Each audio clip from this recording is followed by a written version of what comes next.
In this lesson, we're going to go over the basics of eye movement in character animation.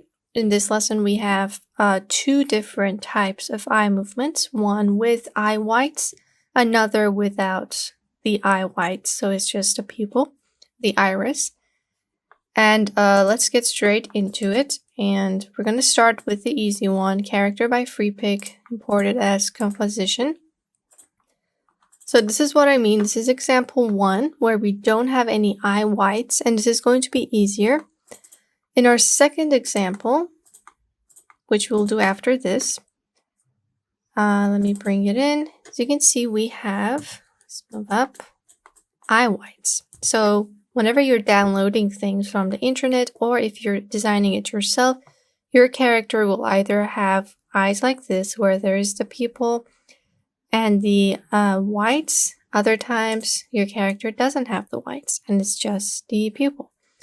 So we'll see how to edit those, animate those both, just in case you chose a character that has one or the other. Alright, so we have all of the layers here listed. I've named them, but for now we're just going to focus on the eye. So I'm going to pre-compose every other layer except for the eye left and eye right. Pre-compose, call this others. And now we're also going to pre-compose the eyes because they need to move together at the same time. We don't want one eye moving here while the other one moving there. So select both the eyes and also pre-compose this to eyes. So now these are in one layer. Alright, and first you can see that the anchor point for the eyes is over here, which is not the right spot. So just get this and put it in the center of the two shapes. There we are. So eye movements is as easy as just moving the layers left or right, up and down. But one thing that's really important is to bring your character to life. So if you are a person moving your eyes, at some point you would have to blink. And we're going to look at another technique for blinking. And first, let's move our eyes. So hit P on eyes and just move them to either left or right. Let's first create a keyframe for their original space. Move in a few frames, maybe move it to the right. Then move it, zoom in, hit V. You can also move it like this if you want to, like it goes upwards. And then maybe it curves down to where it was. Alright, so we have an eye movement like this. Let's add some space so it's not as fast as we see. Create space, play that back. It's a lot more slower than it was. Let's hit F9 on all of these keyframes. And we have a really basic eye movement. Alright, so we can go ahead and just copy this a few times. So while we're adding the blinking animation, the eye is constantly moving. Play this back, and our character is simply looking around this space. Okay, so she's moving her eyes. This was really simple.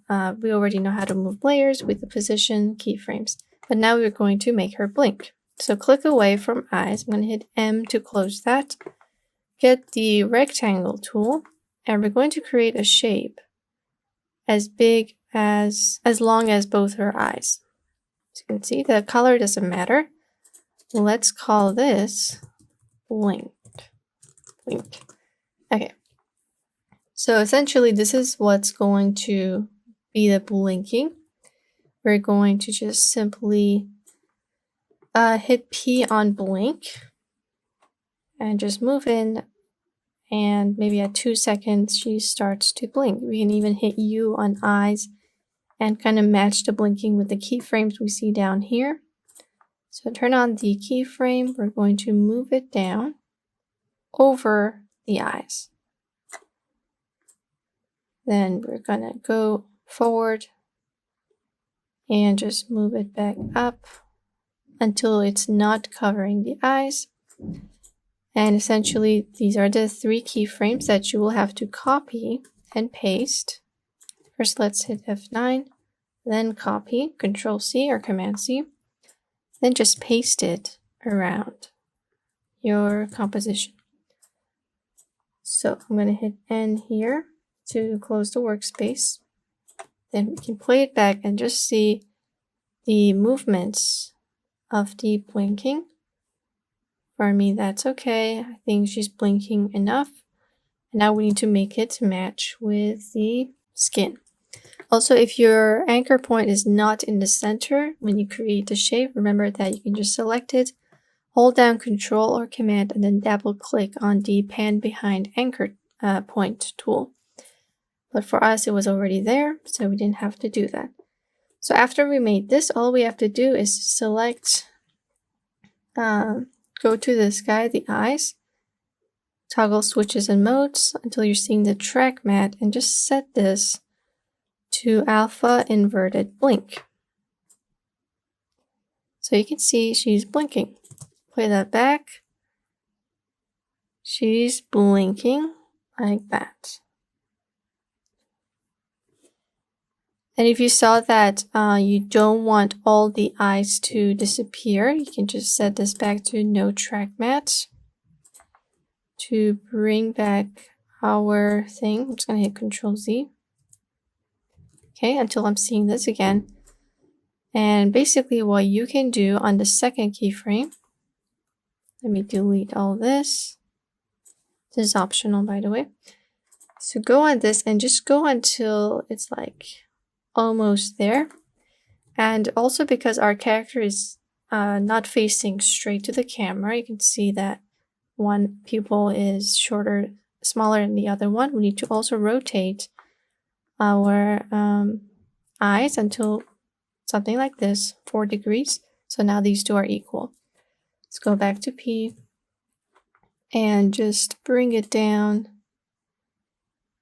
around here, because that would be better. Then we can bring it back up. So it's going to be something like that.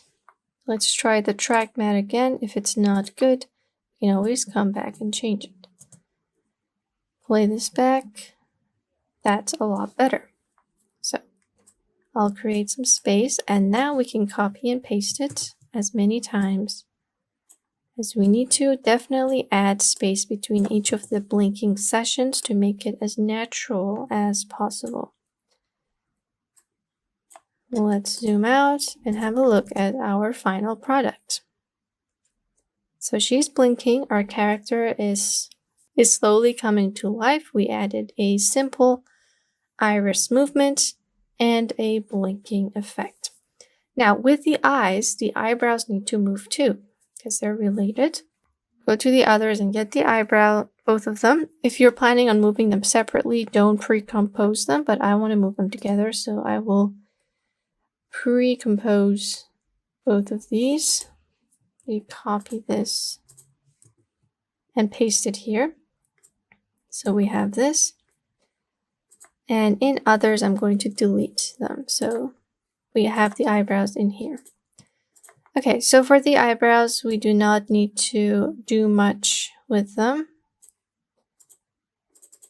Go in here, okay. So with the eyebrows, because I want them to move together, I'm going to pre-compose both eyebrows.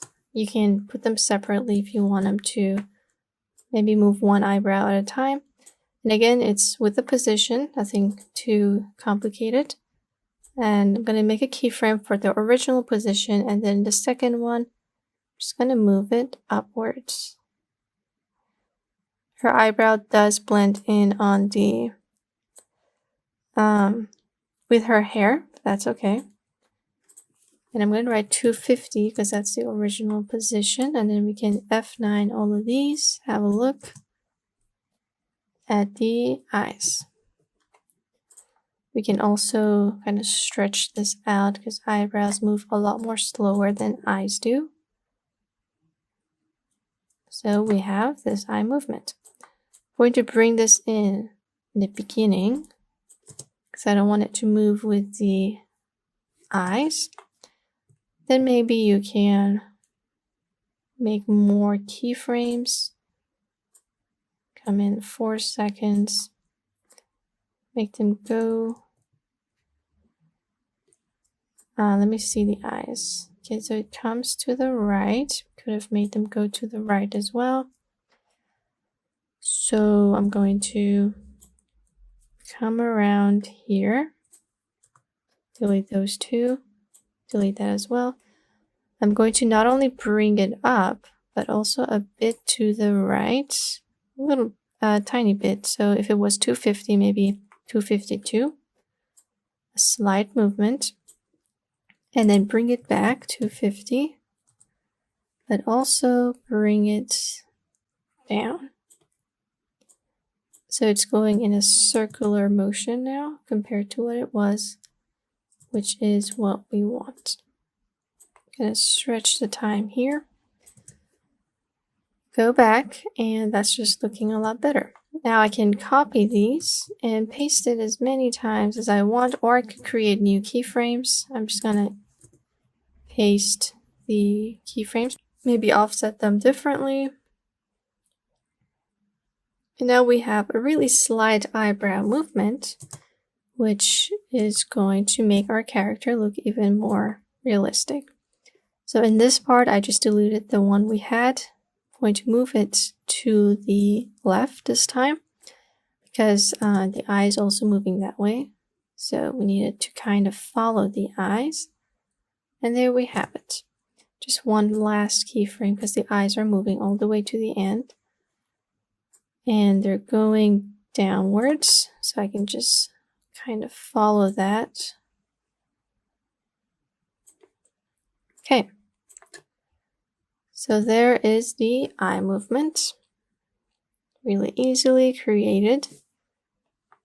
Some blinking, some eye movements, and the eyebrows are moving with the eyes. Thing here, we're going a bit too high, so I'm just going to go back and just make it a little less. You should always go over your work a couple times, make sure it's natural and it's easy. Alright, so this was the first easy example. As you saw, it didn't really take that long. We created this simple eye movement for our character. Now we can move on to the rather harder version, which is when you have the eye whites in the illustration as well. And we're going to go over that in the next lesson. Let me just first bring that in. I think it was this. Double click, close the rest of these guys. There we are. So this is the character we're going to work with in the next lesson, and I'll see you guys there.